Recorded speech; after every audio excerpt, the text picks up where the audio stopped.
I tend to buy and cook with the same vegetable over and over again. I'd like to try more variety of vegetables. Do you have any unique vegetable in Japan? To answer this comment, today we're gonna explore different kinds of vegetable which I personally labeled as unique Japanese vegetables.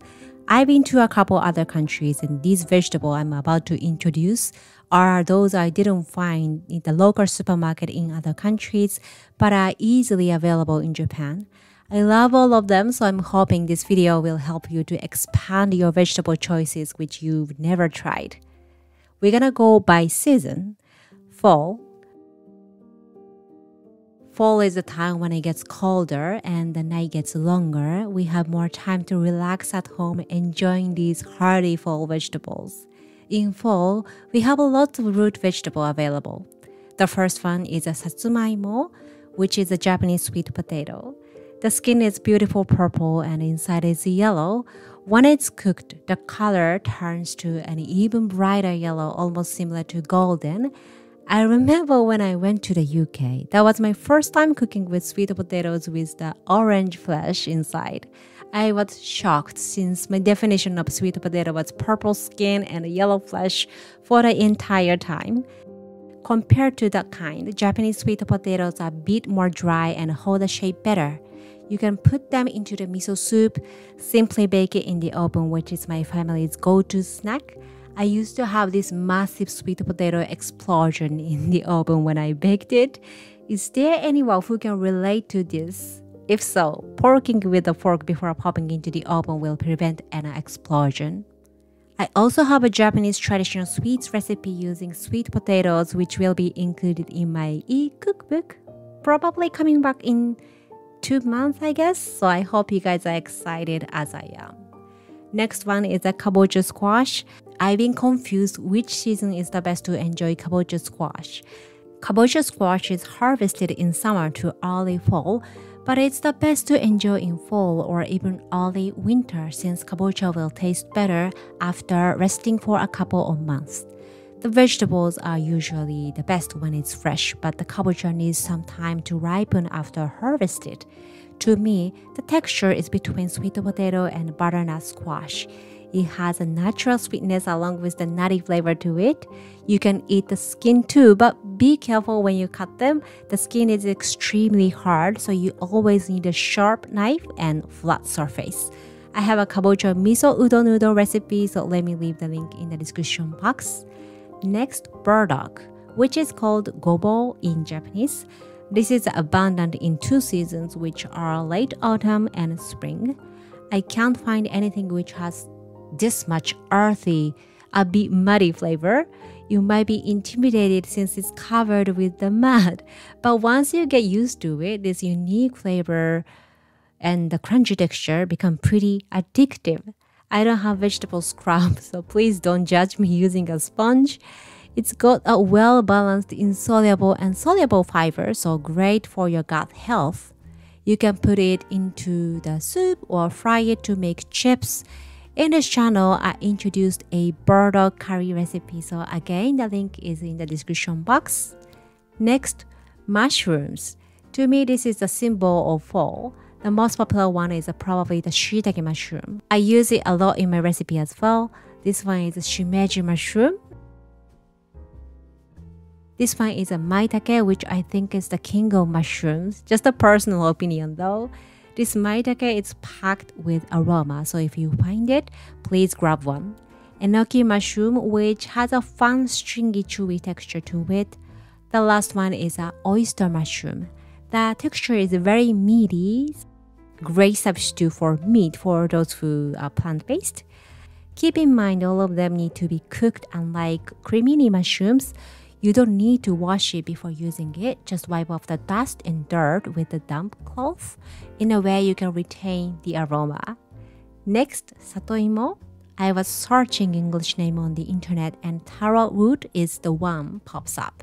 Does anyone know what you call it? Let me know in the comment section below. The inside is grayish and the outside is covered with mud again. Once it's cooked, it has a very creamy and soft texture. It's very sticky too, so I usually remove the stickiness before you cook. Let me show you how I do it. Cut off the both ends, then remove the skin. The outer side is pretty tough and fiber, so make sure to remove it thickly. Also, be careful with your hand because it's slippery. Add taro yam followed by water until fully submerged. Once it comes to a boil, just drain the water and the prep is ready. After that, you can add into the soup or casserole dish just like any other potatoes. Satoimo is known to be low in calories compared to other root vegetable. Of course, fill you up right away. The last item is Japanese yam. This one actually has a couple of seasons at peak, but I want to sneak in under the umbrella of root vegetables. It's got a totally different texture from any type of potatoes. It's sticky when it's raw. When it's cooked, it changes the texture into soft, fluffy, almost similar to sweet potato.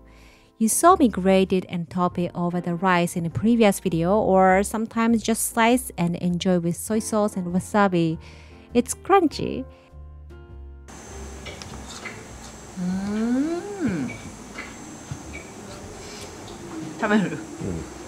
And another way is to thicken up the sauce or soup.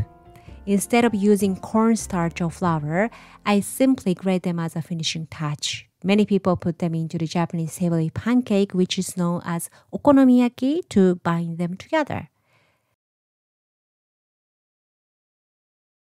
Now we are shifting to winter. Let's start with leafy greens. We have Asian spinach and mustard spinach. Asian spinach is called horenso in Japanese. The mustard spinach is called komatsuna in Japanese. They look similar, but the flavor and how you prepare it is a lot different. For Asian spinach, we always blanch them before eating it because it contains strong bitterness, whereas mustard spinach can be enjoyed as raw and high in calcium. Mustard spinach is usually more affordable than the Asian spinach, so I often have it in my fridge. Another leafy green is mizuna. This is the most kids-friendly leafy vegetable in my household since it's crunchy and has less flavor and bitterness. I usually eat it as a salad, but sometimes add into the hot pot or mix into the pasta. Winter is the season when all the unique citrus fruits starts to come out. Do you guys know yuzu? I think yuzu is getting a lot of attention these days. It's not tart as lemon or lime, but it has a very refreshing aroma with a hint of sourness. Because of its mildness, it can go with many dishes. I make Chinese pickles mixed with miso to make a yuzu miso sauce. Zest it over the soup as a finishing touch. Another one is sudachi. This is abundant around September. The skin is vibrant green, looks very similar to lime but a lot smaller and milder in taste and tartness. The last one is daikon radish. The daikon radish in winter is extremely moist and sweet. You can grate it and enjoy it with tempura. You can also cook it, perfect for the hot pot or miso soup, and also shred it and enjoy it raw.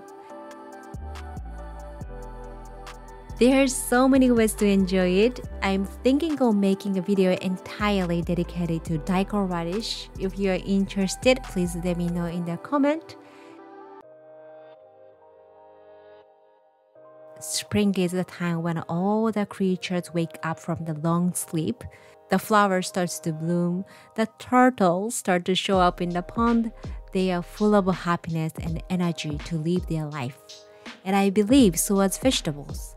We have a bamboo shoot, rape flower, broad beans, new potatoes, new carrots, new onions. Everything gets packed with flavor and contains moisture, resulting in softer texture, sweeter taste. For example, onion is usually too pungent to eat raw, but using new onion, you don't taste the pungency that much. Instead, you can even taste a hint of sweetness. I couldn't find all of them since it's out of season now, but let me introduce to you my favorite herb, which is mitsuba. Mitsuba is usually just used for a garnish. It tends to be underrated. I grab bunch and add into the soup, and chop them up and add into the onigiri and natto. With my English vocabulary, it's hard to explain the taste, but if you like Italian parsley, you might love it. Finally, the summer. Because it's humid and hot in Japan, we tend to lose our appetite. In that situation, all the aromatic vegetables come and rescue us. If you have been with me a while, you probably already know I love these two summer vegetables, which are shiso leaves and myoga. Shiso leaves to me are a bit minty and pungent. We enjoy it with sashimi, use it as a wrapper of onigiri as opposed to nori seaweed, and make a pesto and dressing. This is one of the things I want you to try if you find one. Myoga is a family of ginger. I mostly enjoy it raw because of its crunchy texture and aroma. It doesn't have heat as ginger does, but certainly hit back of your nose in pleasant way. Chop it up and top it on the tofu or sprinkle on the porridge or noodles. Make pickles. There are some type of vegetable when you pick up more as you get older. This is exactly what it is. I'm old enough to enjoy this very aromatic vegetable, and I'm really grateful for that. One more thing, even eggplant and cucumber, which are widely available all over the world, Japanese ones are a little different somehow. The cucumber is smaller and crunchier. Eggplant is also smaller and less bitter. So if you find one, please try. They might change your perspective on what you used to taste. And that's it for today. Which vegetable are new to you and which vegetable do you have in your country? Let me know how you enjoy them. I hope this video will motivate you to try some new things. Thank you very much for watching and I will see you on the next video. Bye bye, またね。